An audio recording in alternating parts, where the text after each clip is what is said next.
नमस्कार दोस्तों, 32 वोटों से हारने वाले कांग्रेस के पूर्व सांसद को लेकर हाई कोर्ट में याचिका को लेकर बड़ी खबर सामने आई है। उनका कहना है कि उन सभी कैंसिल वोटों की अगर तुरंत दोबारा से जांच की गई होती तो नतीजे कुछ और ही होते। बता दे, हरियाणा चुनाव नतीजों पर काफी कंट्रोवर्सी हुई थी। हरियाणा चुनाव नतीजों में कांग्रेस ने हार स्वीकार करने से इनकार कर दिया था। यहाँ तक नहीं, चुनाव में इलेक्ट्रॉनिक वोटिंग मशीन हैकिंग को लेकर हाई कोर्ट में याचिका भी लगाई थी। यहाँ तक नहीं, हरियाणा की 20 विधानसभा सीटों पर फिर से चुनाव कराने की मांग करते हुए कांग्रेस सुप्रीम कोर्ट भी पहुँच गई थी। लेकिन एक बार फिर से कांग्रेस के पूर्व सांसद अपनी हार को जीत में बदलने के लिए एक बार फिर से हाई कोर्ट पहुंच गए हैं। बता दे, तब कांग्रेस ने चुनाव की मतगणना को लेकर कई सवाल उठाए थे, लेकिन इस बार उचाना सीट से कांग्रेस के प्रत्याशी रहे पूर्व सांसद विजेंद्र सिंह ने कैंसिल किए गए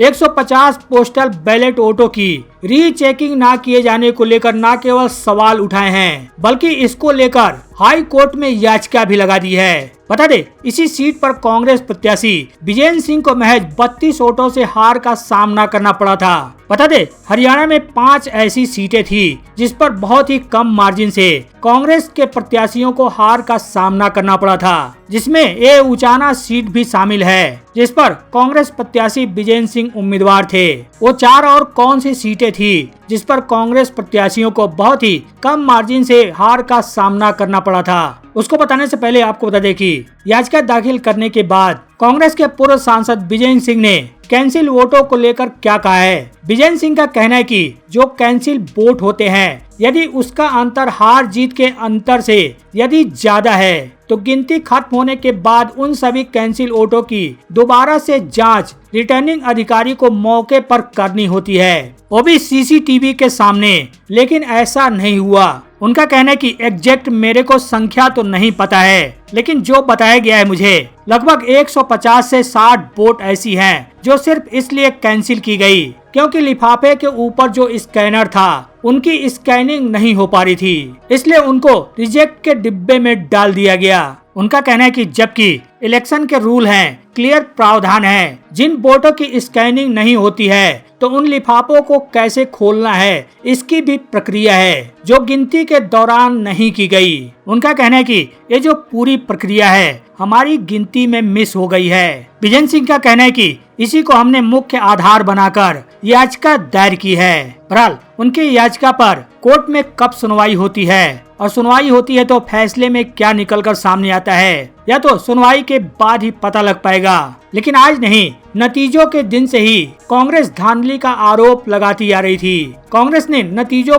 पर सवाल उठाते हुए हरियाणा कांग्रेस के अध्यक्ष उदय भान ने बड़ा दावा किया था कि फोन पर आए मैसेज का हवाला देते हुए उन्होंने कहा था कि हरियाणा के 14 विधानसभा क्षेत्रों के इलेक्ट्रॉनिक मशीन में छेड़छाड़ की गई, जिसके चलते कांग्रेस को हरियाणा में हार का सामना करना पड़ा। जिसके बाद कांग्रेस ने इस पूरे मामले को लेकर Punjab and Haryana high court में याचिका भी दायर की थी। वहीं इसके इतर हरियाणा विधानसभा की 20 सीटों पर फिर से चुनाव कराए जाने की मांग को लेकर सुप्रीम कोर्ट में भी याचिका दाखिल की गई थी। पार्टी ने कोर्ट में याचिका दाखिल कर जल्द से जल्द सुनवाई करने की मांग भी की थी। हालांकि तब उनकी याचिका पर जल्द सुनवाई का भरोसा कोर्ट ने नहीं दिया था। बता दें, याचिका प्रिया मिश्रा और विकास बंसल ने अधिवक्ता नरेंद्र मिश्रा के माध्यम से सुप्रीम कोर्ट में दायर की थी। याचिका में 20 सीटों पर मशीन में गड़बड़ी की आशंका जाहिर की गई थी। याचिका में कहा गया था कि इन विधानसभा सीटों पर मशीन की बैटरी 99% तक चार्ज थी, जबकि बाकी जगह 60 से 70% चार्ज थी। याचिका में 20 विधानसभा सीटों पर पुनः चुनाव कराने के लिए चुनाव आयोग को निर्देश देने की मांग की गई थी। साथ ही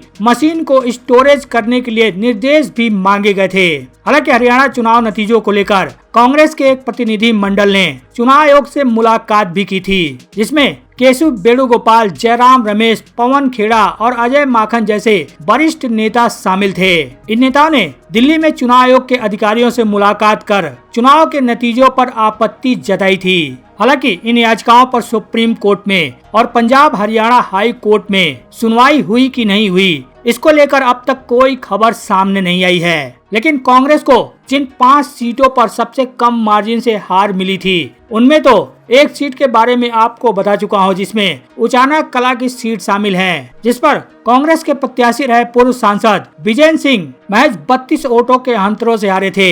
इस सीट से भाजपा के देवेंद्र चतुर्भुज अत्री ने महज 32 वोटों के अंतरों से प्रदेश की सबसे कम मार्जिन वाली जीत अपने नाम की थी। उन्हें कुल 48,968 वोट मिले थे, जबकि कांग्रेस प्रत्याशी विजय सिंह को 48,936 वोट मिले थे। वहीं दूसरी जो सीट थी डबवाली सीट थी, यहाँ पर इनेलो के आदित्य देवीलाल ने 610 वोटों के अंतरों से जीत दर्ज की थी। यहाँ पर कांग्रेस के प्रत्याशी अमित सिहाग को 55,464 वोट मिले थे, जबकि इंडियन लोक दल के नेता को 56,074 वोट मिले थे। वहीं दादरी सीट पर कांग्रेस प्रत्याशी मनीषा सांगवान की 1,957 वोटों के अंतरों से हार का मुंह देखना पड़ा था। चौथी जो सीट है आसन सीट है, यहाँ पर भी कांग्रेस प्रत्याशी शमशेर सिंह गोगी को 2,306 वोटों के अंतरों से हार का मुंह देखना पड़ा था।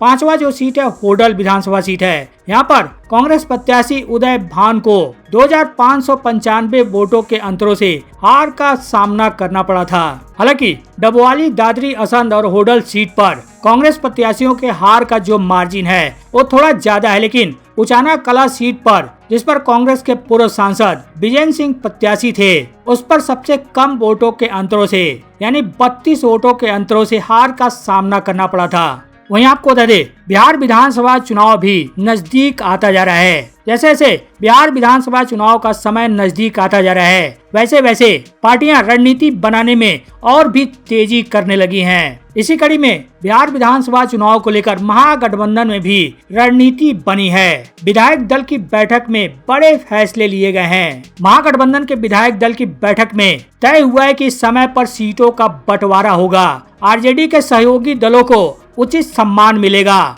एकजुट होकर चुनाव की तैयारियों में लगने के लिए कहा गया है। इसमें यह भी क्लियर मैसेज दिया गया है कि वाम दल पूरी तरह आरजेडी के साथ है। हालांकि कांग्रेस के कुछ विधायक मुख्यमंत्री के चेहरे पर भी बयानबाजी कर रहे थे, लेकिन उन्हें नसीहत दी गई है। सूत्रों की माने तो विधायकों को साफ निर्देश दिया गया है कि आपसी विरोधाभास से परहेज किया जाए। घटक दलों के नेताओं ने एक सुर में माना है कि तेजस्वी यादव ही होंगे महागठबंधन के सीएम कैंडिडेट। सभी ने एक सुर में माना है कि तेजस्वी यादव के नेतृत्व में ही महागठबंधन चलेगा और चुनाव भी लड़ा जाएगा। इसके साथ ही कांग्रेस विधायक और सीनियर लीडर विजय शंकर दुबे ने तेजस्वी यादव को महागठबंधन का नेता बताया है। इस बैठक में तेजस्वी यादव ने भी विधायकों को सलाह दी है, कहा कि हमें मिलकर रहना है और एनडीए का मुकाबला करना है। विधायकों को जनता के बीच में ज्यादा से ज्यादा रहने के लिए कहा गया है। तेजस्वी यादव ने कहा कि हम नई सीटों पर जीत हासिल कर बिहार में एक बार सरकार बनाएंगे। उनका कहना है कि जिन विधायकों का परफॉर्मेंस खराब होगा उनसे तेजस्वी यादव एक एक कर मीटिंग करेंगे।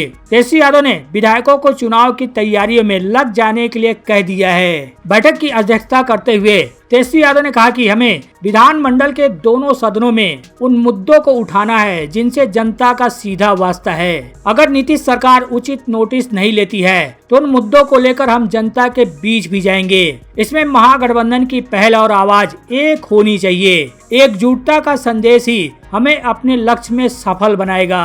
बता दे, यह मीटिंग तब बुलाई गई जब 2 दिन पहले वरिष्ठ कांग्रेस विधायक अजीत शर्मा के एक बयान के बाद तेजस्वी यादव के नेतृत्व को लेकर चर्चा शुरू हो गई थी। शर्मा ने बुधवार को कहा था कि अगर तेजस्वी यादव की पार्टी ज्यादा सीटें जीतेगी तो मुख्यमंत्री वही होंगे, मगर इसका फैसला कांग्रेस के शीर्ष नेता सोनिया गांधी एवं राहुल गांधी करेंगे। अब रिपोर्ट की माने तो इस बयान के बाद आरजेडी में खलबली मच गई थी। इसलिए महागठबंधन की बैठक में लालू यादव की पार्टी ने तेजस्वी के नेतृत्व पर सभी सहयोगी दलों से मुहर लगवाई है। बता दे, पिछली बार के विधानसभा चुनाव में कांग्रेस ने 70 सीटों पर चुनाव लड़ा था, लेकिन 19 सीटें ही जीतने में कामयाब रही थी। वहीं लालू यादव की पार्टी आरजेडी ने 144 सीटों पर चुनाव लड़ा था और 75 सीटें जीतकर सबसे बड़ी पार्टी बनी थी। हालांकि सरकार बनाने से चूक गई थी। जो बहुमत का आंकड़ा 122 सीटों का है, उससे 12 सीटें आरजेडी यानी महागठबंधन पीछे रह गई थी। एनडीए ने 125 सीटें जीतकर सरकार बनाया था। अब इस बार के चुनाव में क्या होता है, किसको कितनी सीटें मिलती हैं, यह तो आने वाले समय में ही पता लग पाएगा। लेकिन आपको क्या लगता है? आप अपनी राय कमेंट कर जरूर बताएं।